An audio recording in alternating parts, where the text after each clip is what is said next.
ఢిల్లీలో జంతర్ మంతర్ వేదికగా బీసీ సంఘాల ఆధ్వర్యంలో మహాధర్నా ఈ రోజు జరగనుంది. 12 బీసీ సంఘాల ఆధ్వర్యంలో ఆందోళన చేపట్టనున్నారు. ఈ ధర్నాలో తెలంగాణ సీఎం రేవంత్ రెడ్డి కూడా పాల్గొననున్నారు. మరి బీసీలకు 42% రిజర్వేషన్ల బిల్లుకు పార్లమెంట్ ఆమోదం తెలపాలని, ధర్నాకు మద్దతిచ్చే రాజకీయాలు అసలు పార్టీలెన్ని, క్లారిటీ లేకుండా బిల్లు పాస్ అయ్యే ప్రసక్తే లేదని ఇప్పటికే బీజేపీ అయితే తేల్చి చెప్పేసింది. ఈ బిల్లుకు బీఆర్ఎస్, మజ్లిస్ సహకరిస్తాయా లేదా అనేది కూడా ఆసక్తికరంగా మారిందనే చెప్పాలి.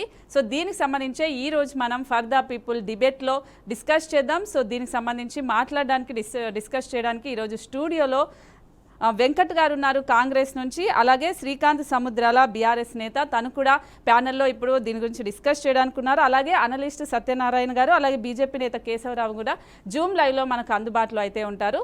సో మొదటగా దీనికి సంబంధించి డిస్కషన్ కంటిన్యూ చేయాలంటే ఫస్ట్ బీజేపీ నుంచి సముద్రాల శ్రీకాంత్ గారి నుంచి బీఆర్ఎస్ నుంచి శ్రీకాంత్ సముద్రాల దగ్గర నుంచి మాట్లాడదాం.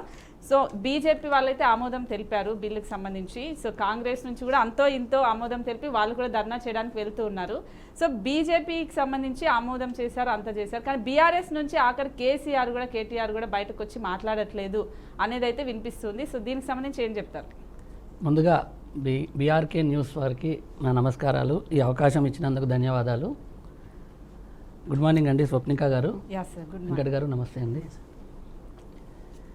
ఈ బిల్లు అంత క్లారిటీగా లేదని మా ముఖ్య నాయకులు ఇప్పటికే స్పష్టం చేశారు. ఇది కేవలం రాజకీయంగా సమయం గడపాలి, మభ్యపెట్టాలి, ఇచ్చిన మాట నిలబెట్టుకోలేని పరిస్థితి, అది అమలు కాని పరిస్థితి. ఇది క్లారిటీగా అందరికీ తెలిసినా ఏదో ప్రయత్నం చేస్తున్నామని నిరూపించుకోవడానికే చేస్తున్న కార్యక్రమం ఇది. ఎందుకంటే ఏ రకంగా చూసినా కూడా ఇది అమలు అయ్యే ప్రసక్తే లేదని ఇప్పటికే మా పార్టీ తరఫున పెద్దలు చెప్పడం జరిగింది, బీజేపీ పార్టీ వాళ్ళు కూడా చెప్పడం జరిగింది. కనుక ఇది కేవలం కాలయాపన గురించే చేస్తున్నారని మా పార్టీ చెప్పడం, అసెంబ్లీలో వాకౌట్ చేసి బయటకు వెళ్ళిపోవడం కూడా జరిగింది. ఓకే, ఇదంతా కాలయాపన గురించి జరుగుతుందని మేమైతే స్పష్టంగా చెప్పదలుచుకున్నాం. ఓకే, బట్ అంటే ఇప్పుడు వెంకట్ గారు, సో తను చెప్పారు తన వర్షన్. సో ఇప్పుడు మీరు ఆమోదం అంటే మీరు ఓకే మేము కూడా అమలు అయితే బాగానే ఉంటుందని మీరు ఒక కాంగ్రెస్ నుంచి చెప్పారు.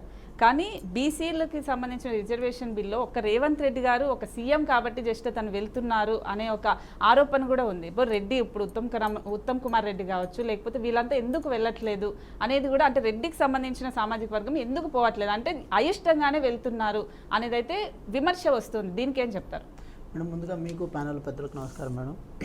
అసలు ఈ సభను ఎవరు నిర్వహిస్తున్నారు అది కదా మెయిన్ ఇంపార్టెంట్. సో బీసీ పోరు గర్జన అని చెప్పి జాజుల్లో శ్రీనివాస్ గౌడ్ గారు వాళ్ళు అంతా బీసీలో ఐక్యతతో దాదాపు కొన్ని 20-30 సంస్థలన్నీ కలిసి, సంఘాలన్నీ కలిసి వాళ్ళు మూకముడిగా దీన్ని ఏర్పాటు చేస్తున్నారు. పార్టీలన్నీ దీంట్లో ఆహ్వానితమే, అటు బీజేపీ కానీ, బీఆర్ఎస్ కానీ, కాంగ్రెస్ కానీ, అన్ని పార్టీలు, చిన్న చిన్న పార్టీలు కూడా, ఏదైనా సరే ప్రాంతీయ పార్టీలు కానీ, జాతీయ పార్టీలు కానీ, అన్నీ ఈ బీసీ పోరు గర్జనలో అందరూ ఆహ్వానితులే. ఎట్లా ఇక్కడ తెలంగాణ రాష్ట్రంలో బీసీ కులానికి సంబంధించింది 42% రిజర్వేషన్ చట్టం చేసిన తర్వాత, ఇప్పుడు అది చట్టం ఏది మంచిదా బిల్లు చెడ్డదా అని చెప్పి తర్వాత విషయం మేడం. దానికి బీజేపీ, బీఆర్ఎస్ రెండు సపోర్ట్ చేసినాయి. సో సపోర్ట్ చేసిన తర్వాత ఆటోమేటిక్గా కేంద్రంలో బీజేపీ కూడా సపోర్ట్ చేయాలి, పార్లమెంట్లో బిల్లు ప్రవేశపెట్టాలి, 42% రిజర్వేషన్ ఇవ్వాలని చెప్పి చెప్పడం కోసం జరిగిన చర్చ కదా ఇది.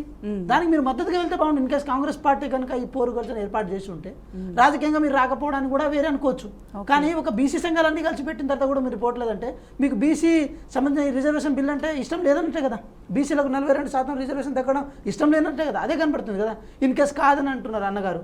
మరి కాదని అన్న తర్వాత అప్పుడు 12% అంటే 10% వరకు ఎస్టీల, 12% వరకు ఎస్టీల రిజర్వేషన్ ఇస్తాం, ముస్లింల రిజర్వేషన్ పెంచుతామని చెప్పి అది కూడా చెప్పారు కదా. మరి 50% క్యాప్ పెరుగుతుంది కదా. మరి పెరిగినప్పుడు అప్పుడు దానికి సాధ్యత గుర్తు రాలేదా? అప్పుడు రాజ్యాంగబద్ధమైన అంశాలు గుర్తు రాలేదా?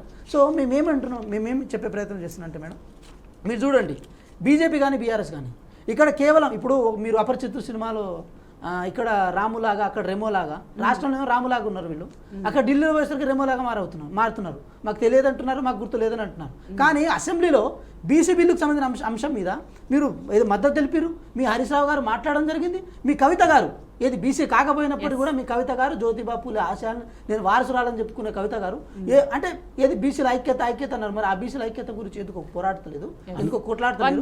సో నేనేమంటున్నా అంటే ఇన్ని అంశాలు మీ పరిధిలో ఉన్న తర్వాత ఏదో అంటే వాళ్ళు బీసీ సంఘాలు ఏర్పాటు చేసుకున్న మీటింగ్కి ఒకరోజు ముందు పోయినాం మేము. నిన్న మా పీసీసీ గారు, దాంతోపాటు మన కొండా సురేఖ గారు, దాంతోపాటు పొన్నం ప్రభాకర్ గారు, రేవంత్ రెడ్డి గారు, వీళ్ళందరూ పోయారు. సో మీలో ఒక్కరు కూడా ఎందుకు పోలే? ఇప్పుడు మీ దాంట్లో ఉన్నారు ఎవరు, మన శ్రీనివాస్ గౌడ్ గారు ఉన్నారు, బీసీ పేరు చెప్పుకున్న మంత్రిగా ఆయన వారు ఉన్నారు, గాయత్రిరావు గారు ఉన్నారు, బీసీ గంగుల కమలాకర్ గారు ఉన్నారు, పజ్జన్న గారు ఉన్నారు, నేనేమంటున్నాను వీళ్ళందరూ ఉన్న తర్వాత కూడా వాళ్ళ ఉద్యమాన్ని నెత్తిన పెట్టుకున్న కవిత గారు పోలేదు, వాళ్ళు పోలేదు, వీళ్ళందరూ ఎందుకు పోలేదు అని అంటున్నా. ఒక్క మాట స్పష్టంగా చెప్పండి. ఇక్కడ మీరు బీసీ రిజర్వేషన్ బిల్లుకు మీరు మద్దతు ఇచ్చిన విధానం ఉత్తదేనా? మీరు కావాలంటే ఏదో ఇక్కడున్న బీసీ ఓట్లను కొల్లగొట్టుకోవడం కోసం చేసిన ప్రయత్నమా, లేక నిజంగా బీసీ రిజర్వేషన్ 42% నిజంగా పెరగాలని చెప్పి ఆకాంక్షతో ఉన్నారా? ఈ విషయం మీద బీఆర్ఎస్ క్లారిటీ ఉండాలి. ఇక బీజేపీ విషయం ముచ్చట కోసం ఒకసారి మాట్లాడదాం. కిషన్ రెడ్డి గారికి జాజుల శ్రీనివాస్ గౌడ్ గారు ఫోన్ చేసిరంట. ఏమని ఫోన్ చేసిరంటే, సార్ మీరు రావట్లేదా, మరి అక్కడ ఇంత పెద్ద గర్జన జరుగుతుంది, మరి ఇక్కడైతే బీసీ బిల్లు ప్రవేశపెట్టారంటే వీళ్ళు అన్నారు కదా అది దాంట్లో ముస్లిం మతం కోణం ఉంది కాబట్టి మేము రావట్లేదని చెప్పారంట. మరి ఇక్కడ ఎందుకు మద్దతు ఇచ్చారు, మరి ఇక్కడ ఎందుకు అసెంబ్లీలో దాని మీద ప్రస్తావన ఇచ్చారు ఎందుకు? అంటే ఖచ్చితంగా అతను వచ్చిన తర్వాత జూమ్లో 100% మేడం నేనేం చెప్పే ప్రయత్నం చేస్తున్నా అంటే ఇక్కడ బీసీలని ముఖ్యమంత్రి చేస్తా అన్నది బీజేపీ. ఏది 2023 జరిగిన అసెంబ్లీ ఎలక్షన్స్లో బీసీలను ముఖ్యమంత్రి చేస్తా అన్నది. సరే, తెలంగాణ ప్రజలు బీజేపీ నమ్మలేదు కాబట్టి 8 స్థానాలతో కట్టబెట్టి వాళ్ళను ఒక చోట ప్రతిపక్షంలో కూర్చోబెట్టే ప్రయత్నం చేశారు. తర్వాత కనీసం బీసీలను ఒక ఎల్పీ నేతగా చేసే ప్రయత్నం జరుగుండొచ్చు ఏది అసెంబ్లీలో, అది కూడా జరగలేదు. అక్కడ మహేశ్వర్ రెడ్డి గారిని పెట్టే ప్రయత్నం చేశారు. అంటే బీసీల పట్ల వీళ్ళకు చిత్తశుద్ధి లేదు, బీసీల పట్ల వీళ్ళకు ప్రేమ లేదు, బీసీల పట్ల వీళ్ళకున్నది కేవలం ఒక ఓట్ పోల్ మేనేజ్మెంట్ తప్ప ఇంకేం లేదు. ఇన్ కేసు నిజంగా చెప్తున్నా, బీజేపీ పార్టీకి ఈ వేదికగా చెప్పే ప్రయత్నం చేస్తున్నాం. ఈ రాష్ట్రంలో ఉత్తరప్రదేశ్లో ఉన్నారు, మధ్యప్రదేశ్లో ఉన్నారు, ఛత్తీస్గఢ్లో ఉన్నారు, లేకపోతే మిగతా చాలా రాష్ట్రాల్లో మీరు ఉన్నారు, అధికారంలో ఉన్నారు. ఎక్కడ మీరు బీసీ కులగణన చేపట్టినా కూడా రేపు తెలంగాణ రాష్ట్రంలో మీరు 100% మాకు ఓట్లు అడగని చెప్పి అడిగే హక్కు ఉంటుంది. కానీ ఇక్కడ బీసీలను ఇక్కడ అన్యాయం చేసి పైన మీరు మద్దతు ఇవ్వకుండా ఇన్ కేసు పైన కనుక మద్దతు ఇచ్చారనుకోండి, మోడీ గారి దగ్గర బీజేపీ వాళ్ళ పెద్దల దగ్గర ఏమని చెప్తున్నారు వీళ్ళు, ఇక్కడ ముస్లిం రిజర్వేషన్ కూడా ఇంక్లూడ్ అయిందని చెప్పి అక్కడ కొర్రలు పెట్టే ప్రయత్నం చేస్తున్నారు. ఇక్కడ మద్దతు ఇచ్చి అక్కడ కొర్రలు పెడుతున్నారంటే మీ ద్వంద్వ వైఖరి ఏంటో తెలిసిపోతుంది కదా. బీజేపీ అనే కాదు, బీఆర్ఎస్ ని కూడా ఈ క్వశ్చన్ అడగాలి. 100% ఒకసారి మేడం 1 మినిట్ తను ఆ క్వశ్చన్ అడుగుతాను, తన ఆన్సర్ చెప్పాక ఒకసారి మీరు మళ్ళీ మాట్లాడుతూ. సో నిజంగానే మీరు అందుకే మద్దతు పలకలేదు అంటే ఈ కులగణలో తప్పులు ఉన్నాయని అనుకుంటున్నారా? పూర్తిగా అన్ని తప్పులే ఉన్నాయమ్మా. మీరు మరి తప్పు ఇక్కడ తెలంగాణలో వాళ్ళ పార్టీకి సంబంధించిన ఎమ్మెల్సీలే ఏం మాట్లాడారో మనం అందరం చూసాం. వాళ్ళ పార్టీలోనే అసంపూర్ణంగా ఉన్నారు అందరూ. ఈ కులగణన ఏదైతే జరిగినా, ఈ బీసీల రిజర్వేషన్లపై ఏదైతే జరుగుతుందో అదంతా అబద్ధమని, ద్రోహమని అందరికీ తెలుసు. కాకపోతే మీరు ఒకటి గమనించండి, టీజీలో తెలంగాణలో ఉన్న బీసీల సంఖ్య ఎంతమంది ఉన్నారు, ఎన్ని కులాలను చేర్చారు, ఎంతమంది ఉన్నారు, ఏ ప్రకారం కూడా ఎక్కడ లెక్క ఇవ్వలేదు. కేవలం పైన మాట్లాడుతూ పైన చూపిస్తూ బిల్లు పెట్టడం జరిగింది. అందులో మా కేసీఆర్ గారి ప్రభుత్వం ఉన్నప్పుడు సకల జనుల సర్వే జరిగినప్పుడు అప్పుడు బీసీల సంఖ్య దాదాపు తెలంగాణలో 51% కన్నా ఎక్కువ ఉండే ఆ టైంలో లెక్కల్లో. మరి ఇప్పుడున్న ఈ 42% బిల్లు పెడుతున్నా అని మాట్లాడుతున్నాను ఈ కాంగ్రెస్ పార్టీ వాళ్ళు 5% తగ్గించి చూపిస్తున్నారు. మరి అది ఎట్లా? 5% తగ్గించి చూపించి మేము ఏ బిల్లు పెట్టినా మీరు మద్దతు ఇవ్వాలంటే అది ద్రోహం చేసినట్టే. మీరు చేసిన తప్పులు మేము చెయ్యము. మా వాళ్ళు క్లారిటీగా ఉన్నారు. ఏదున్నా మేము బీసీ రిజర్వేషన్లకు మేము పూర్తి మద్దతు తెలుపుతున్నాం, మేము మద్దతు ఇస్తున్నాం. కానీ ఇందులో క్లారిటీ లేదు ఏ రకంగా బిల్లు పాస్ అవుతుంది. ఇది పార్లమెంట్లో ఆమోదం ఇస్తారు, కానీ ఈ బిల్లులో తప్పులు ఉన్నాయి అందుకే మేము ఇవ్వట్లేదు అని క్లారిటీ లేదమ్మా. అందులో అసెంబ్లీ సాక్షిగా క్లారిటీ లేదు. ఒకటి పార్లమెంటులో పాస్ అవ్వాలి, పార్లమెంట్లో తర్వాత వీళ్ళు పెట్టిన బిల్ ఎట్లాంటిదంటే ఇది న్యాయపరంగా కూడా కొన్ని సమస్యలు తలెత్తే విధంగా గిరిజన రిజర్వేషన్ పెట్టినప్పుడు ఆవిడ న్యాయపరమైన చర్చ రాలే ఇంతవరకు. కేసీఆర్ గారు ఆనాడు ఎస్సీ వర్గీకరణ బిల్లు ఏదైతే ఆ రోజు వాళ్ళు చేశారో ఆనాడు ఏడబెట్టిర్రు ఎస్సీ వర్గీకరణ బిల్లు. చేశారు. అది ఆనాడు బిల్లు ఛాన్స్ తీసుకెళ్లి లేదన్న, అసెంబ్లీ ఏడబెట్టిర్రు. నుంచి బిల్లు పెట్టిన కూడా తర్వాత just ఇక్కడ నుంచి implement అవ్వలేదు. ఇక్కడ నుంచి ఎస్సీ మోదీ గారి దగ్గరికి వెళ్ళి ఎస్సీ వర్గీకరణ అక్కడ సంబంధించింది మందకృష్ణ గారిని అసెంబ్లీ సాక్షిగా పచ్చి బూతులు తిట్టిన చరిత్ర కేసీఆర్ లేదు గారిది. లేదండి లేదండి నేను ఒక లేదండి. నేను నిజంగా నిన్న కాక చెప్తున్నా. మొన్న లేదు, జరిగిన అసెంబ్లీ ఒక సమావేశంలో మాట, కూడా ఒక మాట. మా కేటీఆర్ గారు ఏ రోజు మాట్లాడుతూ ఏ రోజు మందకృష్ణ సో మాదిగ ఇదే గారిని క్వశ్చన్ మీరు చాలా బీజేపీ గొప్పగా బీజేపీ ఆయన లీడర్ వర్ణించడం వన్ మినిట్ అండి బీజేపీ లీడర్ కూడా కేశవరావు గారు కూడా ఇప్పుడు జూమ్ లైవ్ లో దీనికి సంబంధించి మాట్లాడబోతున్నారు. So hi sir, good morning. Very good morning. అక్కడ ఉన్న పెద్దలందరికీ మిత్రులకు నమస్కారం అండి. ఎస్ సార్, ఫస్ట్ ఇప్పుడు చర్చ అనేది యా బీసీలకు చట్టసభలలో అవకాశం కలగాలంటే రాజ్యాంగంలోని షెడ్యూల్ 9లో చేర్చాలనేది ఇష్యూ ఇక్కడ. కులగణన బీజేపీ మరి ఎందుకు చేయట్లేదండి? మేమంతా న్యూట్రల్ మనుషులు, మేమెవరం బీజేపీ వాళ్ళం కాదు. బీజేపీ 2011లో కూడా అప్పుడు కాంగ్రెస్ ప్రభుత్వం సెంట్రల్లో ఉన్నప్పుడు మేము వచ్చినట్టయితే కులగణన చేస్తాము సెన్సెస్లో చెప్పింది నిజమే. 2018లో సాక్షాత్తు అప్పుడు హోమ్ మినిస్టర్ రాజ్నాథ్ సింగ్ గారు ఏం చెప్పారు? 2021లో జరిగే సెన్సెస్లలో కూడా మేము కులగణను చేస్తామన్నారు. 2022లో సుప్రీంకోర్టులో అఫిడవిట్ దాఖలు చేసినప్పుడు ఇది బానుంచి కాదు, ఇది చేయలేమని చెప్పారు. అసలు బీజేపీ కులగణకు అనుకూలమా కాదనేది ఇక్కడ సమస్య. ఒకసారి కులగణన జరిగినట్టయితే షెడ్యూల్లో చేర్చాల్సి వస్తుంది. వీళ్ళ జనాభా ఇంత ఉంటుంది అంటుంది. నేను ఉత్తర తెలంగాణ నుంచి మాట్లాడుతాను. ఇక్కడ మెజారిటీ పీపుల్ బీజేపీకి అనుకూలం. కానీ బీజేపీ ద్వంద్వ వైఖరితో ఉన్నదా లేదా అని మనం ఖచ్చితంగా ఆలోచించండి. మన బీఆర్ఎస్ నేతైనా మిగతా వాళ్ళందరూ కూడా ఒక విషయం ఖచ్చితంగా చెప్పండి, ఎందుకు వ్యతిరేకిస్తున్నారు? ఎస్, బీఆర్ఎస్ గతంలో మనకు అన్యాయం చేసింది. 34 నుంచి 24% చేసి అన్యాయం చేసింది. ఇప్పుడు వాళ్ళు ఎంత పోరాటం చేసినా నమ్మే పరిస్థితులలో లేరు అనే విషయం నగ్న సత్యం అండి.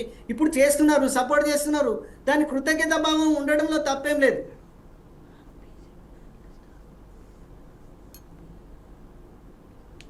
చెప్పండి కేశవరావు గారు, మాట్లాడండి. చెప్పండి మేడం, చెప్పాను. ఎస్, అంటే ఇప్పుడు మీరు ఆమోదం తెలుపుతూ ఉన్నారు కదా, అంత నమ్మకం ఏంటంటే ఇప్పుడు బీసీ రిజర్వేషన్ బిల్లుని మీరు నమ్మి ఆమోదించారు, కొంతమంది వ్యతిరేకిస్తున్నారు, దాంట్లో తప్పుడు తడక ఉంది, అందుకే మేము ఆమోదించట్లేదంటే బీఆర్ఎస్ నేత శ్రీకాంత్ సముద్రాల గారు కూడా చెప్తూ ఉన్నారు. దీనికి ఏం చెప్తారు? ఏం తప్పుల తడక? ఖచ్చితము. ఏ రిపోర్ట్ అయినా ఇప్పటి వరకు కేసీఆర్ గారు చేసినటువంటి 2014లో అప్పుడు బీఆర్ఎస్ సర్వే అది తప్పుల తడక కాదా? ఒకరోజు చేసింది ఒరిజినల్ చెప్పగలుగుతామా? ఇన్ని అంటే ఒక నెల రోజులు వేలాది మంది 60,000 మంది ఉద్యోగస్తులు పార్టిసిపేట్ చేశారు. ఖచ్చితంగా హైదరాబాదు, వరంగల్, ఖమ్మం లాంటి కొన్ని ప్రాంతాల లోపల వాళ్ళు ఎవరు ఇంట్లో పోకుండానే లెక్కలు చేశారు. అది 5 నుంచి 10% ఖచ్చితంగా డిఫరెన్స్ ఉంటుంది. నేను చాలా ఆర్టికల్లో అదే చెప్పాను. ఇది మొత్తం తప్పుల తడకే కాదండి. ఒక 5 నుంచి 10% హ్యూమన్ ఎర్రర్స్ కావచ్చు, వీళ్ళు ఇంటెన్షనల్గా చేయవచ్చు. కొన్ని అపార్ట్మెంట్లోకి అసలు వెళ్ళనే లేదు, ఒకటే అపార్ట్మెంట్లో ఉండి ఓనర్ల ద్వారా మిగతా వివరాలు సేకరించారు. 5 నుంచి 10% తప్పు ఉంది. ఇది ఇప్పుడు ఇక్కడ ఈ విషయము మేము 50% ఉన్నామా 60% ఉన్నా అనేది కాదండి. మాకు రాజ్యాంగంలో 9th షెడ్యూల్లో చేర్చినట్టయితే ఆ తర్వాత అసలు ఫైట్ ఉంటుంది కదా. ఆ తర్వాత మేము ఫైట్ చేస్తాం. మా జనాభా 50 కాదయ్యా 60% అని ఫైట్ చేయొచ్చు. ఫస్ట్ రాజ్యాంగంలో మనకు చేర్చాలి కదా. సుప్రీంకోర్టు ఏం చెప్తున్నది? 50% దాటకూడదు అన్నది. అదే ఈడబ్ల్యూఎస్ అగ్రవర్ణాలు 10% ఇవ్వడానికి ఏ చట్టాలు పనికిరాలేదు. ఒక విషయం నేను స్పష్టంగా చెప్తున్నాను. ఈ దేశంలో ఉన్న హైకోర్టులైనా, సుప్రీంకోర్టులైనా, ఏ కోర్టులైనా బీసీలపై వివక్ష చూపుతున్నాయనడంలో సందేహమే లేదు. ఖచ్చితంగా అన్ని కోర్టులు కూడా బీసీల విషయంలో నాన్సు దూరము, ఇంకేదో సీలింగ్ అని అదని అన్యాయం ఇప్పటికే చేసింది. బీసీలకు సహనం నశించింది, ఓపిక నశించింది. ఇంకా మా సహనాన్ని ఏ పార్టీ అయినా, బీజేపీ అయినా, బీఆర్ఎస్ అయినా, ఇంకే పార్టీ అయినా ఇంకా పరీక్షించాలనుకుంటే ఇది మంచిది కాదు. భవిష్యత్తులో బీసీల ఉపద్రవం వచ్చే ఆస్కారం ఎక్కువగా ఉంది. గతంలో బీసీ ఉద్యమాలు ఫెయిల్ కావడానికి కారణము అప్పుడు ఇంతమంది చదువుకున్న వాళ్ళు లేరు, ఎక్కువ యువకులు లేరు. ఇప్పుడు జనాభా పెరిగింది, బీసీల జనాభా పెరిగింది, బాధపడే వాళ్ళు ఎక్కువయ్యారు, నిరుద్యోగులు ఎక్కువయ్యారు. చాలా మందికి సోషల్ మీడియా ద్వారా అయ్యో మన బాధలేంది, మన అవస్థలేంది, మన తాత అలానే ఉన్నాడు, మన అయ్య అలానే ఉన్నాడు, మనం ఇలానే ఇంకెన్నాళ్ళు బతకాలనే ఆవేదన, రోదన ప్రతి బీసీ వాళ్ళ లోపల ఉంది. కాబట్టే ఇప్పుడు బీసీ గర్జన జరుగుతుంది. ఇది ప్రారంభం మాత్రమే. ఇంకా అసలు సిసలైన యుద్ధం అనేది చూడబోతారు. ఎస్, అంటే ఈరోజు మహాధర్నా జరుగుతూ ఉంది కదా, సో దీంట్లో పార్లమెంట్కి సంబంధించి పాస్ అనేది బిల్లు పాస్ అయ్యే అవకాశం ఉంటుందంటారా? ఇప్పుడు ఇది ఒత్తిడి తేవడానికి తీసుకొస్తున్న ధర్నా తప్ప ఇప్పుడు మేమేమో ధర్నా చేస్తే బీజేపీ వాళ్ళు ఇంకే పార్టీ వాళ్ళు భయపడి పార్లమెంట్లో ఆమోదిస్తారనే నమ్మకం మాకు మాత్రం లేదు. కులగణనకు అనుకూలంగా లేని, కులగణనకు సపోర్ట్ చేయలేని పార్టీలు అంటే ఒక జాతీయ పార్టీ ఎలా ఉండాలి? ఖచ్చితంగా ఒక నేషనల్ ఇష్యూ మీద ఒక నేషనల్ కాన్సెన్స్ అనేది ఉండాలి. వాళ్ళు ఇక్కడొక మాట, అక్కడ ఒక మాట. అసెంబ్లీలో ఏం చేశారు? అసెంబ్లీలో పాస్ చేశారు, జిందాబాద్ అన్నారు. మరి ఢిల్లీలో ఏం చేస్తున్నారు? ఇప్పుడు కొత్తది ఏంటంటే అక్కడ ముస్లింలను బీసీలో కలిపారు కాబట్టి మేము దూరంగా ఉన్నాం. ఎస్, మీరు ఇప్పుడు వచ్చే సెన్సెస్ లోపల కులగణన చేయబోతున్నారా? కనీసం ఏదైనా క్లారిటీ ఇవ్వండి. ఈ ముస్లింలది ఓకే, కొన్ని మతానికి సంబంధించిన కొంతమంది వ్యక్తిగతం, కొందరు మతాన్ని వ్యతిరేకిస్తారు, మత రిజర్వేషన్లు వ్యతిరేకించవచ్చు, అది వేరే ఇష్యూ, అది కోర్టు సంబంధం, అది కోర్టు జ్యూరిస్డిక్షన్లో దే విల్ డిసైడ్ ఇట్. అది వన్ మినిట్ మనకు పొలిటికల్ అనలిస్ట్ సత్యనారాయణ గారు కూడా మనకు జూమ్ లైవ్ లో అందుబాటులోకి వస్తున్నారు. సో డిబేట్ లో తను కూడా కంటిన్యూ అవుతారు. హాయ్ సార్, గుడ్ మార్నింగ్ అండి. Good morning madam. ఎస్, అంటే బీజీ రిజర్వేషన్ బిల్లుకి సంబంధించి ఇప్పుడు డిస్కషన్ నడుస్తుంది. మీరు ఐ థింక్ చూస్తూనే ఉండింటారు. సో ఎవరి వర్షన్ ఏంటి అనేది, సో ఏం చెప్తారు? బీఆర్కే న్యూస్కు స్వాగతం తెలియజేస్తూ, ఢిల్లీలో జరగబోయేటువంటి బీసీ మహాధారణ 12 బీసీ కుల సంఘాల ఆధ్వర్యంలో పార్లమెంట్లో బేషరతుగా బీసీ రిజర్వేషన్ బిల్లు పెట్టాలని చేస్తున్నటువంటి ధర్నాను సంపూర్ణంగా మనం సమర్థించవలసినటువంటి నేపథ్యం ఉంది. బీసీల అంశాన్ని తీసుకుంటే రాజకీయ పార్టీల కోణంలో చర్చ కొనసాగితే అది దాని యొక్క అర్థము పరమార్థం వేరేగా మారేటువంటి అవకాశం. భారత రాజ్యాంగం అమల్లోకి వచ్చిన తర్వాత అత్యంత నష్టపోయినటువంటి కులాలు ఉన్నాయి అంటే ఈ బీసీ కులాలే. ఎందుకంటే మండల్ కమిషన్ సిఫారసులు బీసీలు దేశవ్యాప్తంగా అత్యంత సామాజికంగా, ఆర్థికంగా, విద్యాపరంగా వెనుకబడి ఉన్నారు. వాళ్లకు రిజర్వేషన్లు కల్పించవలసినటువంటి నేపథ్యం ఉంది అని చెప్పిన సందర్భంలో బీసీల ప్రయోజనాల కోసం, రిజర్వేషన్ల కోసం కాకా కలేర్కర్ కమిషన్ నుంచి మొన్న భూసాని వెంకటేశన్ కమిషన్ వరకు ఈ రాష్ట్ర ప్రభుత్వం ఏర్పడుతున్న నేపథ్యంలో కూడా బీసీ జనాభా అసలు ఈ దేశవ్యాప్తంగా ఎంతున్నది అనేది చాలా ప్రధానమైనటువంటి అంశం. కానీ బ్రిటిష్ ప్రభుత్వం 1931 నుంచి జనాభా లెక్కలను చేపడుతున్న నేపథ్యంలో దేశానికి స్వతంత్రం వచ్చిన తర్వాత అసలు బీసీలు ఈ దేశంలో ఎంతమంది ఉన్నారు, ఎన్ని కులాలు బీసీలుగా గుర్తించబడుతున్నాయి, దేశంలో అగ్ర భాగస్వామిగా ఇవాళ ఈ రాష్ట్రాలలో కావచ్చు, కేంద్రంలో కావచ్చు, అధికారాన్ని కొనసాగిస్తున్నటువంటి ప్రభుత్వాలకు బీసీ ఓటర్లు వెన్నుదనగా ఉంటున్నారు.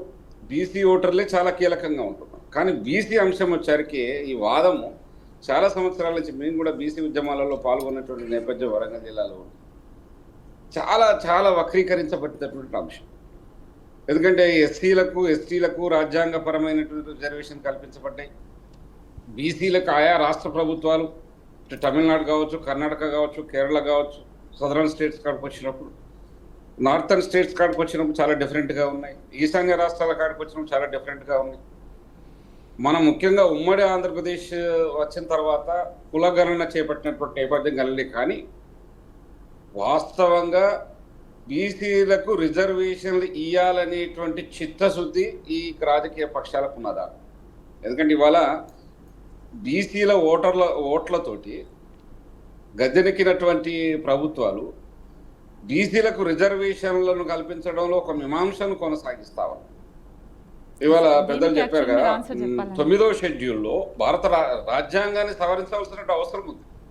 ఎందుకంటే ఎప్పుడో రిజర్వేషన్ల చర్చ వచ్చినప్పుడు supreme court Balaji versus state of Mysore రాష్ట్ర కేసులో ఈ దేశంలో రిజర్వేషన్లు ఇస్తే 50% మించకూడదు అని చెప్పి ఇవాళ బీసీలకు ఒక చట్టబద్ధమైనటువంటి రిజర్వేషన్లు, అది ఆర్థికంగా, విద్యాపరంగా, రాజకీయంగా కల్పించవలసినటువంటి అంశం వచ్చినప్పుడు ఆ చట్టం అవసరం అవుతుందనేది ఒక యథార్థమైనటువంటి అంశం. కానీ ఆ సుప్రీంకోర్టు తీర్పును అడ్డుపెట్టుకొని ఇవాళ రిజర్వేషన్లు దాటొద్దనేటువంటి అంశం. ఎందుకంటే గతంలో 2011లో యూపీఏ గవర్నమెంట్ ఉన్నప్పుడు దేశవ్యాప్తంగా కులగణన చేపట్టాలని చెప్పేసి పార్లమెంట్లో ఒక చర్చ వచ్చినప్పుడు దాదాపుగా 5,000 కోట్ల రూపాయలు కూడా ఏదో కేటాయించినట్టుగా మనం పత్రికలలో చదివాము. కానీ చర్చ ఏమైందంటే దేశవ్యాప్త చర్చ కొనసాగాలి. సరే, రాహుల్ గాంధీ జూడో యాత్రలో భాగంగా రేపు తెలంగాణలో జరుగుతున్న ఎన్నికలలో కాంగ్రెస్ పార్టీ అధికారంలోకి వస్తే కులగణన చేపడతాం. ఎందుకంటే బీఆర్ఎస్ ప్రభుత్వం కూడా సమగ్ర కుటుంబ కుల సర్వేని చేపట్టింది, కానీ దాన్ని ఎందుకో చాలా సీక్రెట్గా పెట్టింది. సరే, రిజర్వేషన్లు ఇప్పుడు ముస్లింలు 10.33% కలుపుకొని మొత్తంగా 52.33% రిజర్వేషన్లు అనేది ఇప్పుడు కల్పిస్తున్నటువంటి అంశం. ఈ రాష్ట్ర ప్రభుత్వం చర్చ పెట్టి వివిధ ఈ కమిషన్లు, మంత్రి మండలి ఉపసంఘం ఇచ్చిన నివేదికల ఆధారంగా ఇవాళ రిజర్వేషన్లు ఇవ్వాలని చెప్పేసి రాహుల్ గాంధీ ఇచ్చిందని చెప్పేసి కేబినెట్ తీర్మానం చేయడం, అదేవిధంగా శాసనసభ తీర్మానం చేసి ఢిల్లీకి కూడా అక్కడ జంతర్ మంతర్ దగ్గర ధర్నా చేపట్టడం కొత్త మనం స్వాగతించవలసినటువంటి అంశం. కానీ ఇవాళ ప్రధానమైనటువంటి రాజకీయ పార్టీలు ఇవాళ పార్లమెంట్లో చర్చ జరగాల, పార్లమెంట్లో రాజ్యాంగ సవరణ అవసరమైనటువంటి అంశం. ఎందుకంటే ఇవాళ దేశ సంపద ఎవరి చేతుల్లో ఉంది, ఇవాళ మొత్తంగా కూడా రాజకీయ అధికారం ఎవరి చేతుల్లో ఉంది, అదేవిధంగా సామాజికంగా ఆధిపత్యంగా ఉండబడేటువంటి వర్గాలు ఇవన్నీ కూడా అగ్రకులాల చేతుల్లో పోతా ఉన్నాయి. అందుకే ఓట్లు మావి సీట్లు ఒక నినాదం. ఇవాళ వాస్తవంగా కూడా అగ్రకులాలు తక్కువ శాతం ఉన్నా కూడా రాజకీయ ఆధిపత్యం వాళ్ళదే కొనసాగుతుంది, సంపద మీద ఆధిపత్యం కొనసాగుతుంది. బీసీలలో అనేక కులాలు ఇవాళ కనీసం చట్టసభలకు రానటువంటి పరిస్థితి, కూసూరైనటువంటి పరిస్థితి. ఏదో స్థానిక సంస్థల్లో రిజర్వేషన్స్ ఇచ్చి ఆ బీసీలను మొత్తంగా కూడా ఎండగట్టేటువంటి వెనక్కి నెట్టేటువంటి ప్రయత్నం చేయడం కాదు. ఇది పార్లమెంట్లో చర్చ జరగాలి. బీజేపీ కాంగ్రెస్ పార్టీని ఏదో బదనం చేసేందుకో లేకపోతే కాంగ్రెస్ పార్టీని రాజకీయంగా టార్గెట్ చేసేందుకో కాదు. ఇవాళ చర్చ జరగాల్సిన నేపథ్యం ఉంది ఇవాళ. ఎందుకంటే బీసీల యొక్క ప్రాతినిధ్యం ఎంత స్థానిక సంస్థల్లో, అదేవిధంగా చట్టసభలలో, శాసనసభలో, పార్లమెంటులలో ఇవాళ బీసీలకు ప్రాతినిధ్యం లేకుండా పోతా ఉంది. బీసీ కులాలు కనీసం చట్టసభలు చూడనటువంటి పరిస్థితి కనపడతాం ఇప్పుడు. అందుకే ఒక స్పష్టత బాలనేటువంటిది ఇవాళ బీజేపీ. ఎందుకంటే బీజేపీ అధికారంలో కొనసాగుతుంది కాబట్టి మూడవ పర్యాయంగా ఇవాళ జంతర్ మంతర్ దగ్గర బీసీ కుల సంఘాలు, బీసీ మేధావులు, బీసీ ప్రజలు, బీసీ ఓటర్లు ఇవాళ ఈ ప్రభుత్వాన్ని అడుగుతారు. కాంగ్రెస్ పార్టీకి చిత్తశుద్ధి ఉందా లేదా అనేది మీ రాజకీయ వేదికల మీద చర్చ పెట్టండి. కానీ ఇవాళ బీసీలకు రిజర్వేషన్లు ఇస్తారా అయ్యారా అనేటువంటి ఒక ప్రధానమైనటువంటి వ్యాఖ్యానం చేయవలసినటువంటి నేపథ్యం. ఎందుకంటే ఇవాళ ఇంతమంది చెప్పారు, మన జంతర్ మంతర్ దగ్గర ఒక నినాదం బీసీల మధ్యన అనైక్యత అనేది ఒక ఉసిరికాయ మూట లెక్క, మూటిపితే ఉసిరికాయ లెక్క డొల్లుకుంటూ పోయే పరిస్థితులలో బీసీలు ఉండేది. కానీ ఆ చైతన్యం, స్వీయ అస్తిత్వ చైతన్యం బీసీలలో ఇవాళ ప్రముఖంగా తెలంగాణలో ప్రధానంగా బీసీలలో వస్తూ ఉన్నాయి. బీసీ సభలు, సమావేశాలు జరుగుతూ ఉన్నాయి. బీసీలకు అన్యాయం జరిగిన అనేక కులాలు ఇవాళ బీసీల ఇంకా వెనకబడి ఉన్నాయి. కాబట్టి చట్టబద్ధమైనటువంటి రిజర్వేషన్లు అందియవలసి. ఎందుకు ఒక మీమాంస ఇవాళ రాజకీయ పార్టీలు బీసీల పట్ల వివక్షను పెడతారు? ఎందుకు మీమాంసను ఎదుర్కొంటున్నాయి? ఇవాళ ఓపెన్గా డిబేట్ పెట్టి డిబేట్లో పాల్గొని బీసీలకు రిజర్వేషన్ ఇవ్వాల్సినటువంటి అవసరం ఉంది. రాజ్యాంగాన్ని సవరించకుండా రిజర్వేషన్లు ఇస్తా అంటే కూడా ఇవాళ ఎస్సీల వర్గీకరణ విషయంలో కూడా ఇవాళ పార్లమెంట్ ఏం చేసిందంటే బాల్ను రాష్ట్ర ప్రభుత్వాలకు కూడా కొట్టివేయడం జరిగింది. అది ఒక చర్చ జరుగుతూ ఉంది. ఇవాళ బీసీల కాడికి వచ్చినప్పుడు పార్లమెంటు చాలా స్పష్టంగా మరొక కమిషన్ వేయడమా, చర్చ పెట్టి ఒక ఉపసంఘాన్ని వేయడమా, ఈ దేశవ్యాప్తంగా బీసీల యొక్క కులగణన చేయవలసిన బాధ్యత ఈ బీజేపీ ప్రభుత్వంపై ఉంది. అదేవిధంగా ఈ రాష్ట్ర ప్రభుత్వం కూడా, ఇక్కడ తెలంగాణలో ఉండేటువంటి ప్రభుత్వం కూడా, ఆంధ్రలో ఉండేటువంటి ప్రభుత్వం మీద ఇవాళ తెలంగాణలో చాలా స్పష్టంగా కమిషన్ నివేదికను 53.33% ప్రజలు ఇవాళ బీసీలు ఉన్నారు అని, దాదాపుగా 1,83,00,000 చిల్లర. అంటే ఎంత ప్రాతినిధ్యం ఇవాళ రాజకీయంగా ఓట్లు మావి సీట్లు మీవా అనేటువంటి ఒక అస్తిత్వ చైతన్యం ఇవాళ బీసీ ప్రజల్లో వస్తుంది. అందుకే ఇవాళ వ్యవస్థ, ఏ రాజకీయ వ్యవస్థ అయినా కూడా మనుగడను కొనసాగించబడాలి అని అంటే ఆ వ్యవస్థలో ఉండబడినటువంటి ప్రజలకు న్యాయం జరగాలి. ఆ ప్రజలకు రాజకీయపరమైనటువంటి, ఆర్థికపరమైనటువంటి, ఇతర విద్యాపరమైనటువంటి అంశాలు ఇవాళ బీసీలు నిజంగా కూడా చాలా వెనుకబడినటువంటి సందర్భాలు ఉన్నాయి. కాబట్టి బీజేపీ చాలా స్పష్టంగా సమాధానాలు చెప్పాలా. ఏదో తప్పుల తడక, సర్వే తప్పుల తడక అని దూషించడం, వ్యాఖ్యానించడం కాదు. మీరు కులగణన చేపట్టండి. దేశవ్యాప్తంగా ఎంతమంది బీసీలు ఉన్నారు? ఇవాళ ఎస్సీల లెక్కలు తేలుతాయి, ఎస్టీల లెక్కలు తేలుతాయి, మైనారిటీల లెక్కలు తేలుతాయి, అగ్రకులాల లెక్కలు తేలుతాయి. కానీ లెక్కలు తేలంది ఏంది? బీసీలు. మా లెక్క ఎంత? మా వాటా ఎంత? మా రాజకీయ ప్రాతినిధ్యం ఎంత?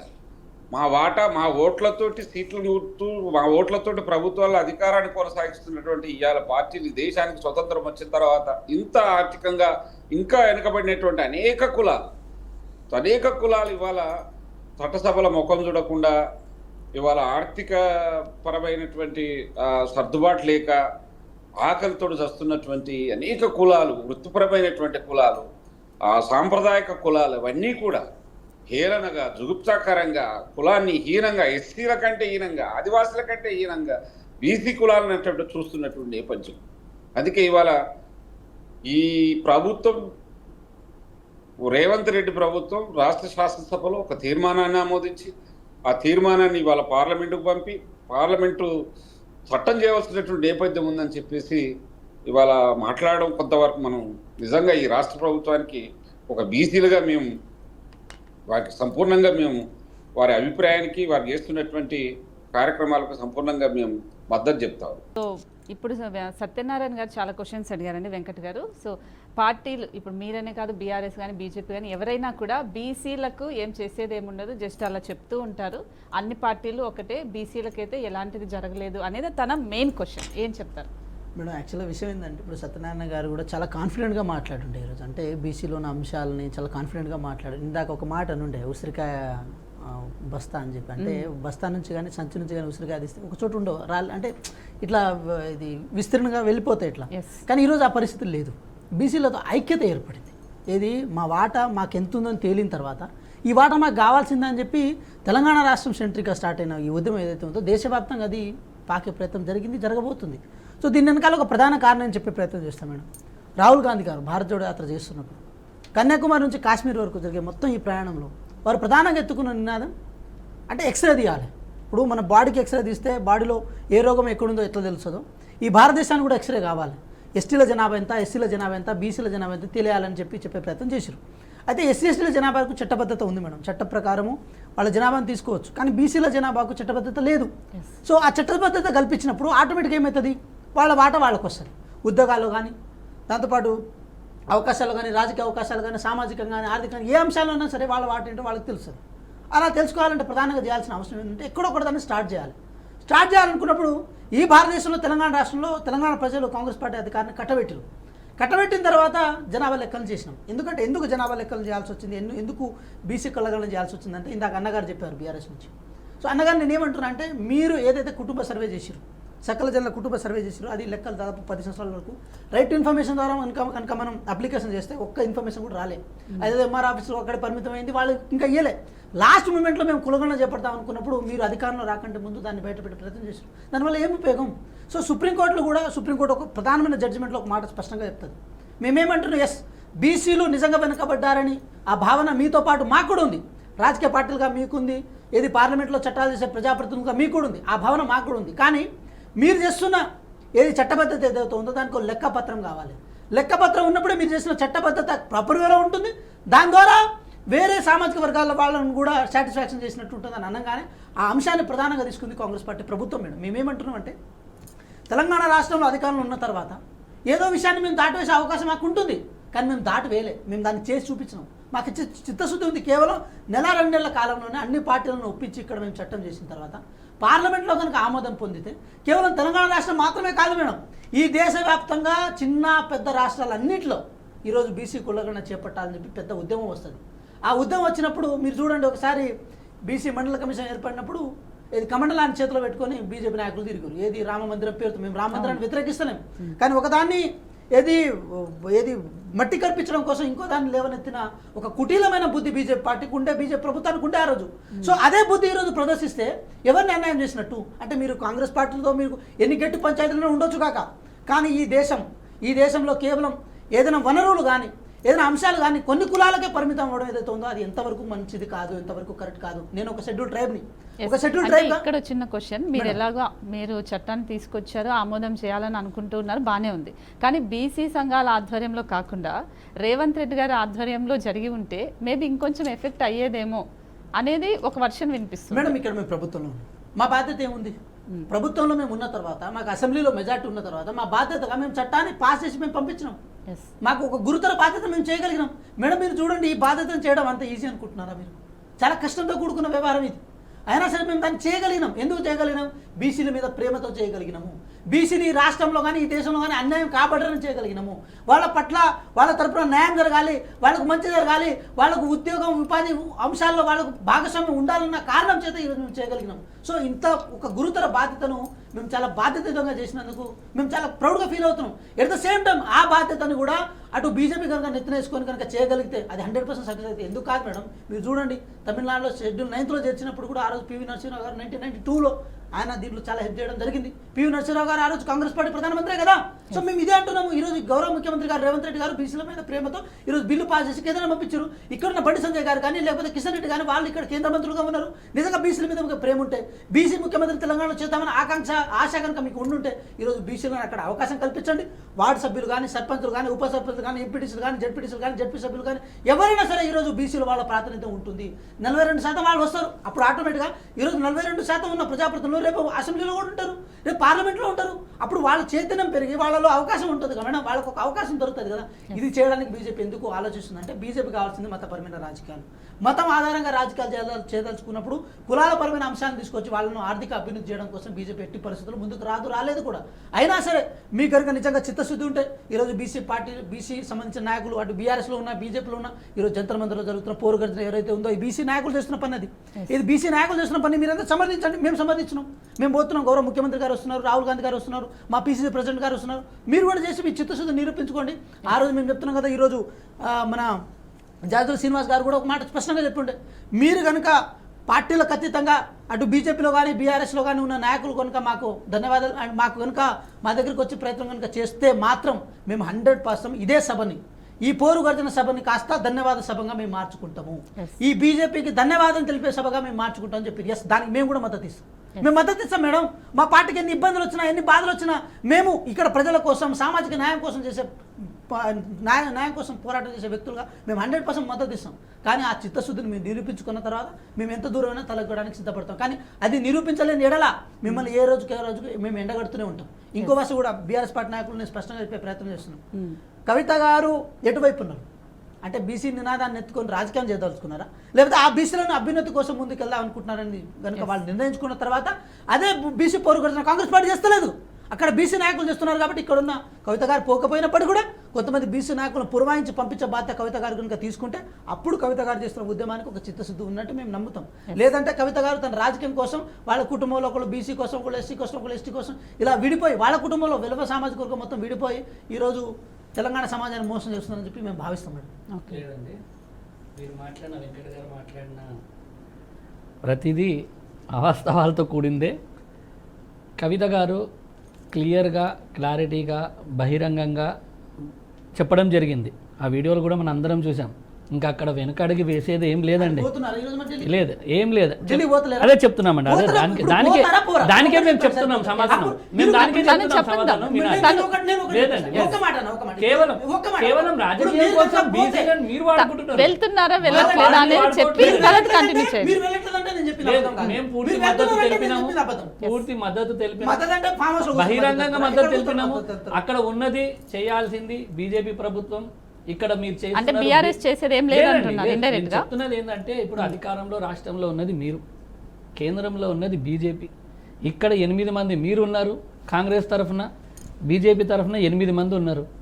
మేము బిల్లుకి పూర్తిగా మద్దతు మేము తెలుపుతున్నాము. అసెంబ్లీ సాక్షిగా మేము మద్దతు తెలుపుతున్నాము. క్వశ్చన్ అడుగుతాను, ఆ క్వశ్చన్ అడిగిన తర్వాత మీరు ఆన్సర్ చెప్పండి.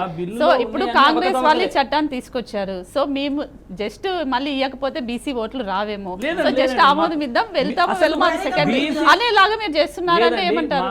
మా ప్రభుత్వం ఉన్నప్పుడు మీరు గమనించండి, బీసీలకి మేము ఖచ్చితంగా మంచి వాళ్ళకి మేము ప్లేస్ ఇవ్వడం జరిగింది. మీరు గమనించండి మా పార్టీలో ఇప్పటివరకు జరిగిన లేదండి లేదు లేదు లేదు ఇప్పుడు మీరు మీ మీరు BC పేర్లు పార్టీ చూసుకోండి ప్రెసిడెంట్ పార్టీలో? మా ప్రభుత్వం ఉన్నప్పుడు అదేళ్ళ మంత్రులుగా ఉన్న బీసీలను ఎంతమంది ఉన్నారో చూడండి. ఎంతమంది ఉన్నారు? టిఆర్ఎస్ 10 ఏళ్ల అధికారాన్ని చెలాయించిన సందర్భంలో బీసీ నినాదం గాని బీసీ మాట గాని ఎత్తనటువంటి కవితమ్మ గారు ఇవాళ బీసీల గురించి మాట్లాడతారు. సమగ్ర కుటుంబ సర్వే చేసి దాన్ని వెబ్సైట్లో పెట్టి దేశం మీద వదిలేసారు కథం. కనీసం అసెంబ్లీలో చర్చ పెట్టలేదు. బీసీల రిజర్వేషన్లు స్థానిక సంస్థల్లో 27% నుంచి 25% తగ్గించింది బీఆర్ఎస్ గవర్నమెంట్ కాదా? లేదండి బీసీల మీద ఇప్పుడు కపట ప్రేమ మాట్లాడండి, మీరు ఏదైనా చెప్పాలనుకుంటే మాట్లాడండి. లేదండి కపట ప్రేమ ఎప్పుడు లేదు బీఆర్ఎస్ ప్రభుత్వానికి, ఎప్పుడు లేదండి. మీరు గమనించండి, బీఆర్ఎస్ ప్రభుత్వం ఉన్నప్పుడు బీసీలకు కానీ ఎస్సీ ఎస్టీలకు కానీ కడుపులో పెట్టుకొని చూసుకున్నారండి. మీరు అన్ని అవాస్తవాలు చెప్పొద్దు ఇక్కడ, ఎందుకంటే చరిత్ర మనం చూసినాం. లేదు రాజ్యాంగం ఇచ్చిన రిజర్వేషన్లు మీరు కడుపులో పెట్టుకోవడం ఏంటి, నాలుగు పెట్టుకోవడం ఏంటి, కానీ బీసీలకు బీఆర్ఎస్ ప్రభుత్వం ఏం చేసింది చెప్పండి. We're asking the right way. ఏం చేసింది? ఒక కమిషన్ 1 minute టైం ఇద్దాం, సార్ చెప్తారు. 1 minute. లేదండి, మా ప్రభుత్వం బీఆర్ఎస్ ప్రభుత్వం ఉన్నప్పుడు ఎన్ని సంక్షేమ పథకాలు తీసుకున్నారండి. ఇప్పుడు రిజర్వేషన్లు అంటే అర్థం ఏంటండి? లేదండి,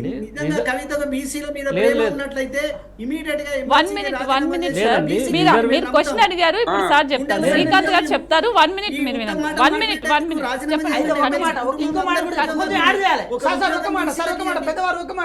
సార్ ఒక మాట ఇంకోటి యాడ్ చేయాలి. ఏంటంటే యాక్చువల్గా సర్పంచులు ఉప సర్పంచులు ఉంటాయి మేడం. ఇంత కాన్స్పిరసీ ఉంటుందంటే బీఆర్ఎస్ పార్టీ యాక్చువల్గా చెక్ పవర్ పంచాయత్ సెక్రటరీకి సర్పంచ్కి ఉండే, కానీ వీళ్ళు వచ్చిన తర్వాత ఉప సర్పంచ్కి సర్పంచ్ చేసిరు.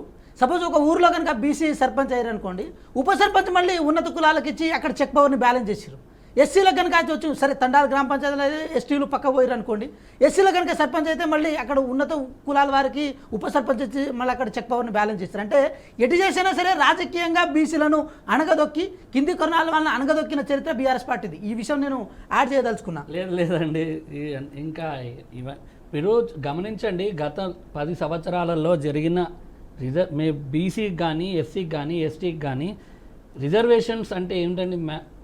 వెనుకబడిన కులాల వారిని ముందుకు తీసుకెళ్ళడం, వారికి విద్యలో కానీ ఉద్యోగ అవకాశాలు కానీ ఆర్థికంగా కానీ రాజకీయాల అవకాశాలు కానీ వాళ్ళకి ప్రోత్సహించడానికి ఇవన్నీ మనం రిజర్వేషన్ల ద్వారా ముందుకు తీసుకెళ్ళడమే. ఏ రకంగా మేము వెనక తీసుకెళ్ళాం? ఎక్కడ పట్టించుకోలేదండి. ఎస్సీని కానీ ఎస్టీని కానీ బీసీలను కానీ మేము ప్రతి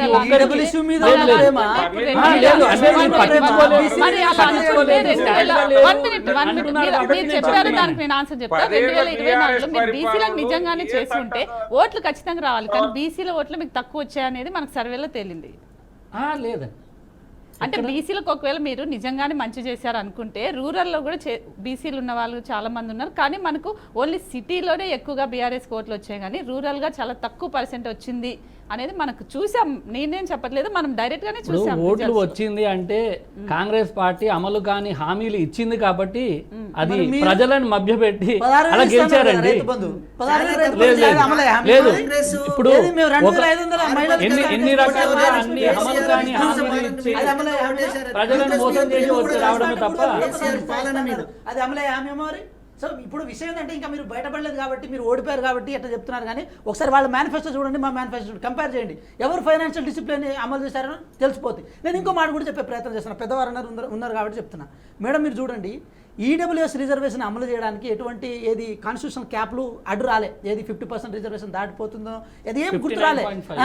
కానీ ఏది బీసీ రిజర్వేషన్ పెంచడానికి మాత్రం ఇది కాన్స్టిట్యూషన్గా ఇది రైటా రాంగ్ అని చెప్పి వాళ్ళే అంతర్మదనం పొంది దాన్ని ఆపాలని ప్రయత్నం చేస్తాం. మరి ఇది ఎక్కడ బీసీ ప్రేమ అర్థం కాదు. నేను ఇంకో మాట కూడా సవాల్ అబద్ధం నిజమని తర్వాత చూసాం. అన్న నేను ఏమంటున్నా, అబద్ధం నిజమని దేవుడు ఒకటే మాట అడుగుతున్నా. కేసీఆర్ గారి తర్వాత కేటీఆర్ గారు, సరే కేసీఆర్ గారు ప్రెసిడెంట్ ఉన్నారు 2001 నుంచి, తర్వాత ఇప్పుడు కేటీఆర్ గారు మొన్న 2017 నుంచో 16 నుంచో వర్కింగ్ ప్రెసిడెంట్ అయ్యారు. ఇప్పుడు బీసీ నుంచి ఎవరైనా బీఆర్ఎస్ పార్టీలో వర్కింగ్ ప్రెసిడెంట్ అయ్యే ఛాన్స్ ఉందా, లేకపోతే ప్రెసిడెంట్ అయ్యే ఛాన్స్ ఉందా? ఒక్క ఛాన్స్ ఉందని చెప్పి మీరు చెప్పండి, అప్పుడు బీసీల మీద మీకు ప్రేమ ఉన్నట్టు మేము అనుకుంటాం. ఇప్పుడు అది పార్టీకి సంబంధించిన విషయం అండి. ఇప్పుడు ఇక్కడ మీకు ఇప్పుడు అంటే మీరు మీ పార్టీలో కావాల్సి బీసీలు అవసరం లే ఎందుకండి మా పార్టీలో ఉన్నదంతా బీసీలే, ఎందుకు లేరండి? కానీ అది ఏ వాళ్ళ రకంగా అవకాశం ఉంది, లేరండి? అందరూ బీసీలో ఎందుకు ఉన్నారు, అవకాశాలు అవకాశం ఉండాలి ఇస్తలేరండి? కదా. మా ఏమి పార్టీలో ఇచ్చిన అవకాశం చెప్పండి. ముఖ్యమైన నేతలందరూ మా బీసీ సోదరులే కదండి మా పార్టీలో ఉన్నది. మరి అందులో ఇంతమంది ఇంకా ఇంతమంది మాట్లాడేది బీసీ ఉండదు. నేతలు ఉన్నారు, కొంతమంది కవిత గారు అవసరం ఎందుకు ఏర్పడింది? సీఎంని చేస్తా అని చేయలేదండి, అది మళ్ళీ వేరే అయిపోతుంది కానీ but బి- సబ్జెక్ట్ ని పక్కకు తీసుకెళ్లడమే తప్ప వేరే ఏం లేదండి. ఇదంతా నిందలేయడమే. ఇప్పుడు ఉన్నది సెంట్రల్లో బీజేపీ అండి, చేయమనండి. మేము ఎందుకు వెనకాడతామండి?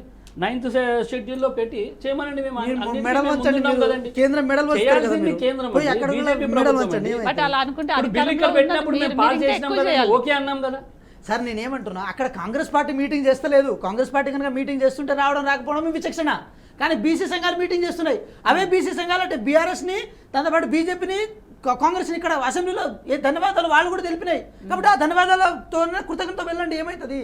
ఇంకా మీరు మద్దతు ఇచ్చినట్టు అవుతుంది కదా. ఎందుకంటే మేమేమంటున్నాం, ఇప్పుడు తొంటముదిరి ఊసర వెళ్ళినట్టు ఇప్పుడు ఐ థింక్ ఇప్పుడు అనలిస్ట్ గారు చెప్పారు, సత్యనారాయణ గారు చెప్పిన విధంగా మీరు చేయండి అని అనుకోవడమే. ఇప్పుడు తను కూడా అదే క్వశ్చన్ వేశారు, మీరు చేయండి మీరు చేయండి అనుకోవడం తప్ప చెయ్యట్లేదు. మా బాధ్యత తీరింది మేడం, మేము చేసినాం. మీరు చేశారు బిల్లు, మేము మద్దతు తెలిపినాం. ఇప్పుడు చేయాల్సింది ఎవరండి? బీజేపీ. మరి చేయండి, మేము ఎవరొద్దు అంటున్నామండి. మీరు ఏ పార్టీ ఒప్పుకోవట్లేదు కదా. పోరాడాలి, ధర్నా చేయాలి, వెళ్ళాలి అక్కడికి అనేది మెయిన్ కాన్సెప్ట్. అదే కేంద్రం మెడల్ వంచాలి. మీరు జాతీయ పార్టీ మీది టీఆర్ఎస్ కాస్త బీఆర్ఎస్ మారింది. అప్పుడు కేంద్రం మెడల్ వంచాలి. మహారాష్ట్ర పోతారు, పంజాబ్ పోతారు, ఢిల్లీ పోలేరా మీరు?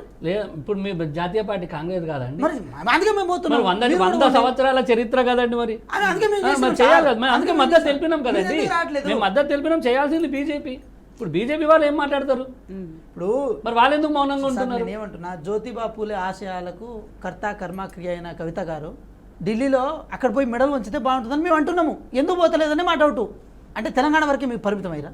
ఇక్కడే రాజకీయం చేయదలుచుకున్నారా? మరి అక్కడ వద్దా? అది కూడా చెప్పండి. ఇప్పుడు బీసీ తరఫున కొట్లాడుతున్నారా, మీ ఉనికి కోసం కొట్లాడుతున్నారా? ఉనికి అది కూడా కోసం క్లారిటీ అని ఇవ్వండి. కాదండి. ఇప్పుడు మీరు బిల్లు పెట్టినారు, మా పార్టీ నాయకులందరూ మద్దతు తెలిపిన తర్వాత ఇంకేముందండి? చేయాల్సింది మీరే కదండి. మేము ఎక్కడన్నా వెనకాడితే కదా మీరు చెప్పాల్సింది మా వాళ్ళని. చేయాల్సింది బీజేపీ నాయకులు కేంద్రంలో ఉంది, పెట్టండి.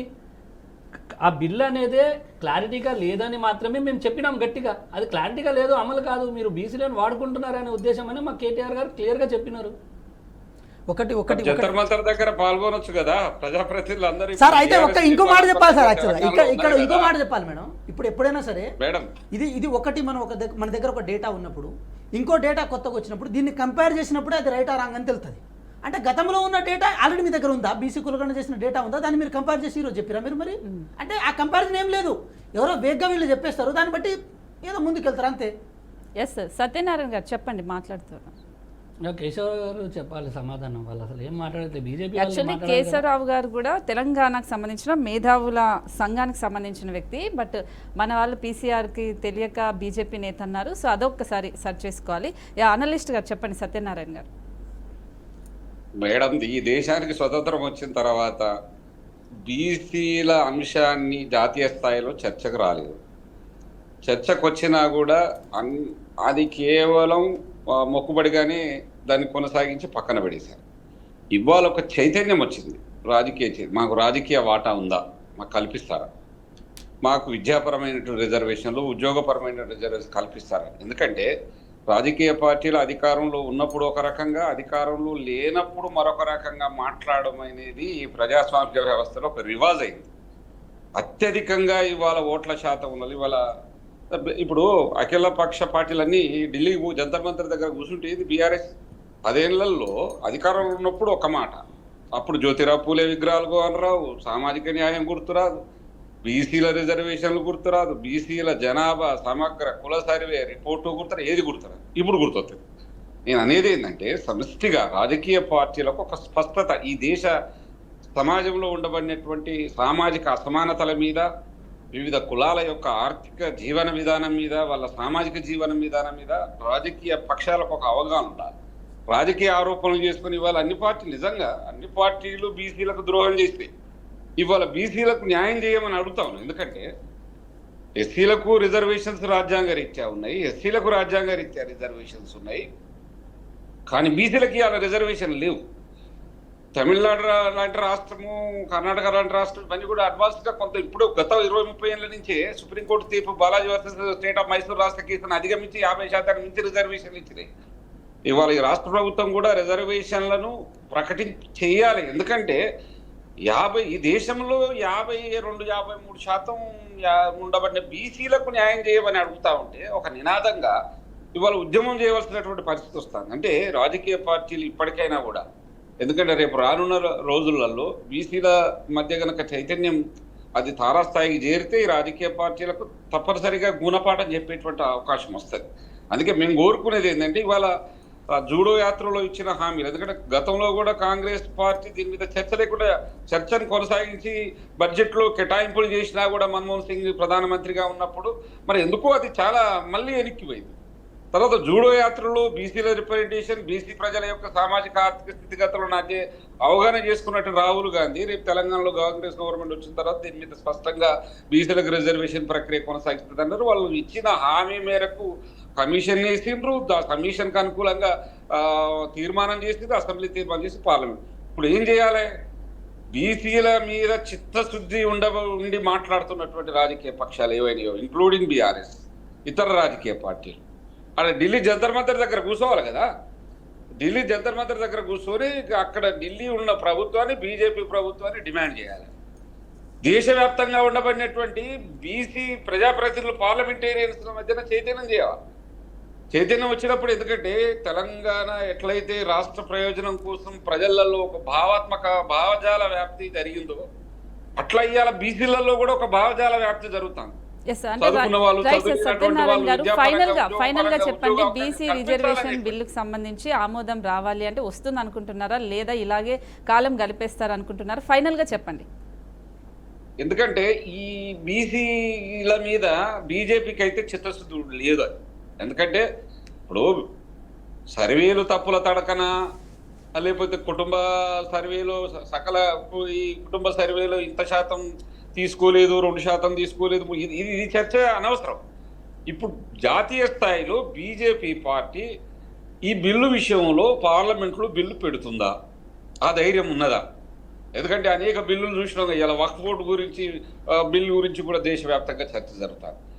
అంతకుముందు 370 ఆర్టికల్ రద్దు గురించి వాళ్ళు పార్లమెంట్లో చట్టం చేశారు. రామ మందిరం గురించి చట్టం చేశారు. ఇంకా అనేక రకాల చట్టాలు అవన్నీ కూడా చేస్తూ పోతున్నారు. ఇవాళ బీసీల గురించి బీజేపీ పార్టీ ఒక స్పష్టమైనటువంటి వైఖరిని జాతీయ స్థాయిలో ఉంటే చిత్తశుద్ధిని నిరూపించుకోవాలి. లేకపోతే మాలాంటి వాళ్ళని ఖచ్చితంగా అడుగుతాం. బీజేపీకి ఎంతసేపు అధికారాన్ని నిర్వహించుకోవాలి, వివిధ రాజకీయ పక్షాల మధ్యన వైరుధ్యాలను సృష్టించారు. ఇదే మతాన్ని అడ్డుపెట్టుకుని రాజకీయాలు చేయని ఉద్దేశంలో కులం బేస్డ్గా ఉండబడినటువంటి బీసీ కులాలకు ఒక సామాజిక న్యాయం విషయంలో మరి మద్దతుగా ఉంటుందని చెప్పేసి మేము భావించటల్లా. కానీ కనీసం పార్లమెంట్లో చర్చకు అవకాశం ఇస్తుందా? క్వశ్చన్ ఓవర్ 0 ఓవర్లో కనీసాన్ని బీసీలకు ఏ రకమైన రిజర్వేషన్లు కావాలి, జాతీయ స్థాయిలో పార్లమెంట్ ఎట్లా చట్టం చేయాలి, మరి 9th షెడ్యూల్లో ఎట్లా అమెండ్ చేయాలనేటువంటిది క్లారిటీ బీజేపీకి ఉంటుందా అనేది చాలా ప్రశ్నించవలసినటువంటి అంశం ఉంది. అందుకే బీసీలుగా బీజేపీలో ఉండబడిన ప్రజాప్రతినిధులు ఉన్నారు. ఎందుకంటే తెలంగాణ 8 మంది పార్లమెంటరీను ఈ బీసీ ప్రజలు ఓట్లేసిరు కదా, 50% మించి ఉండబడినటువంటి ఓటర్లు. వాళ్ళు ఇవాళ బండి సంజయ్ కావచ్చు, ఇతరులు కూడా రేపు ప్రభుత్వాన్ని నిలదీయాల్సినటువంటి, ప్రభుత్వాన్ని అడగవలసినటువంటి అవసరం. కనీసం చర్చను పెట్టండి పార్లమెంట్లో. ఎందుకు అన్యాయం చేసి దేశానికి స్వతంత్రం వచ్చి ఇన్నేళ్ళైనా కూడా బీసీల పట్ల ఏ రాజకీయ పార్టీ కూడా స్పష్టమైన విధానాన్ని అనుసరించకపోవడం చాలా దారుణమైనటువంటి అంశం ఇది. అందుకే ఇవాళ జాతీయ రాజ్యాంగ సవరణలో బీసీలకు చట్టబద్ధత కల్పించాలి, డిమాండ్ న్యాయమైంది. ఎస్. సో వెంకట్ గారు, ఫైనల్ గా ఈ బిల్లు గురించి, దీని గురించి ఏం చెప్తారు? మేడం ఒకటే మేడం, నాకు ఒక డౌట్ మేడం. ఒకటి 1 మినిట్ అండి, 1 మినిట్. వెంకట్ గారు మాట్లాడిన తర్వాత టైం ఇస్తాను. ఇప్పుడు మీరు కేశవరావు గారు 1 మినిట్ అండి, 1 మినిట్. బిల్లుకు గవర్నర్ ఆమోదం తెలిపారా లేదనే డౌట్ కూడా చాలా మంది నాకు ఇప్పుడు ఒకరిద్దరు SMS ద్వారా పంపారు. దానికి గవర్నర్ ఆమోదం ఉందా లేదా ఇప్పటి వరకు? మీరు ఢిల్లీ పోయి చేస్తున్నారు నిజమే, దానికి గవర్నర్ ఆమోదం ఉందా? ఎస్, అడుగుదాం. 1 మినిట్ చెప్పండి వెంకట్ గారు. మేడం ఒక విషయం ఏంటంటే, ఇది చట్టం కాదు, తీర్మానం చేసిన మేడం. యాక్చువల్గా చట్టం చేసే మన దగ్గర ఉండదు. సో పైన కనుక కేంద్ర ప్రభుత్వం కనుక ఇది చేస్తే, ఇప్పుడు 73rd 74th పంచాయతీరాజ్ మున్సిపల్ యాక్ట్లు కూడా అట్లే ఉంటాయి మేడం. సో మేమేమంటున్నాం అంటే, కాంగ్రెస్ పార్టీ విషయంలో చిత్తశుద్ధి ఉంది. ఆ చిత్తశుద్ధిని నిరూపించుకోవడంలో బీఆర్ఎస్ బీజేపీ కూడా అదే చిత్తశుద్ధితో ఉంటే బాగుంటుందని చెప్పి అనుకుంటున్నాం మేడం. ఓకే. సో మీరు సార్ ఫైనల్గా ఏం చెప్తారు? ఒకటే అండి, బిల్లులో అవకతవకలు ఉన్నాయని మా పార్టీ వాళ్ళు భావించారు కాబట్టి మీరు బీసీ బిల్లుకి మేము ఎప్పుడూ వ్యతిరేకం కాదు, ఉండం కూడా. ఎందుకంటే మా కేసీఆర్ గారి ఒకటే ఉంటుంది లక్ష్యం, పేదవారు గొప్పవారు కావాలి, అందరూ సమానంగా మంచిగా సంతోషంగా అన్ని మతాల వారు అన్ని కులాల వారు అందరూ హాయిగా తృప్తిగా నిమ్మలంగా ఉండాలనే ఉద్దేశమే ఉంటుంది మా పార్టీ పెద్దలకి. ఎస్. కాబట్టి మేము ఏనాడు కూడా ఏ రిజర్వేషన్లకి మేము అడ్డు ఉండము, ఇంకా మేమే ఇంకా పోరాడతాం. మీరు గతంలో కూడా గమనించండి, ప్రతి ఒక్కరికి ఎస్సీ ఎస్టీ వర్గీకరణకు కానీ మైనారిటీ సోదరుల గురించి కూడా కానీ మా పార్టీ పెద్దలే మాట్లాడింది ఉంది చరిత్రలో. ఇప్పుడు బీసీకి కూడా 100% న్యాయం జరగాలని మేము కోరుకుంటాం. మేము అందులో కాకపోతే బిల్లు అనేది పాస్ అయ్యే విధంగా లేదు అనే ఉద్దేశమే తప్ప వేరే ఏం లేదు. ఇది రాజకీయంగా బిల్లుని వాడుకుంటున్నారని మా పెద్దలు చెప్తున్నారు తప్ప ఇంకా వేరే ఒకటి లేదు. అది పాస్ అయ్యేటట్టు ఉందంటే ఎందుకు మేము ముందు ఉండమండి? అది పాస్ అయ్యేలాగా లేదు, కేవలం టైం పాస్ చేయడానికి, టైం గడపడానికే తప్ప ఇంకా అది సక్సెస్ అయ్యేలాగా లేదనే ఉద్దేశమే మా వాళ్ళు పెద్దలు చెప్పింది, అది జరిగిందండి. ఎస్. మా పార్టీ ఒకటే చెప్తుంది, అడ్డు మాత్రం మేము ఉండమండి, బీసీ బిల్లుకి మేము ఆమోదమేనండి. ఓకే. కేశవరావు గారు, తెలంగాణ మేధావుల సంఘానికి సంబంధించి మీరు ఫైనల్గా ఈ బీసీ రిజర్వేషన్ బిల్లు గురించి ఏం చెప్తారు? మేడం, ఇప్పటి వరకు భారత రాజ్యాంగాన్ని 100కు పైగా సవరణలు చేశారు. బీసీలకు కొరకు ఒక్క సవరణ కూడా చేయలేదు. కనీసం ఈ సవరణ ద్వారానైనా బీజేపీ అయినా ఇటు కాంగ్రెస్ అయినా దేశంలో అన్ని పార్టీలు ఇంచుమించుగా బీసీ ఓట్లతోటే అధికారాన్ని అనుభవిస్తున్నారు అనేది కాదనలే నగ్న సత్యం. సో కనీసం ఇప్పటికైనా బీజేపీతో సహా అన్ని పార్టీలు అనుకూలంగా ముందుకొచ్చి ఈ బీసీ బిల్లుకు ఇక్కడ చట్టబద్ధత అంటే షెడ్యూల్ 9లో చేర్చినట్టయితేనే బీసీలను ఇన్ని రోజులుగా ఇన్నాళ్ళుగా అంకదొక్కబడ్డారు, సహనమైన నశించింది, ఓపికైనా నశించింది. ఎవరు వ్యతిరేకించినా ఈ రోజు కాకపోయినా రేపైనా ఖచ్చితంగా బీసీలు పోరాటం ద్వారానో ఇంకే మార్గమైనా ఖచ్చితంగా బీజేపీనైనా మెడల్ వంచక తప్పదు, అది ఎవరినైనా మెడల్ వంచక తప్పదు. టైం లేట్ అయినా విజయం ఖచ్చితంగా సాధిస్తామనే నమ్మకం దేశవ్యాప్తంగా బీసీలలో ఉంది.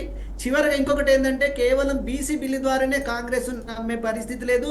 కార్పొరేషన్ పదవులలో కానీ మిగతా పదవులలో కూడా చాలా మంది బీసీలకు ప్రాతినిధ్యం లేదనేది ఉంది. కేవలం confine to the BC reservation బిల్లులో కాంగ్రెస్ సపోర్ట్ చేస్తున్నారు. మిగతా విషయాలలో కూడా బీఆర్ఎస్ లాగానే కాంగ్రెస్ కూడా అలానే చేస్తుంది.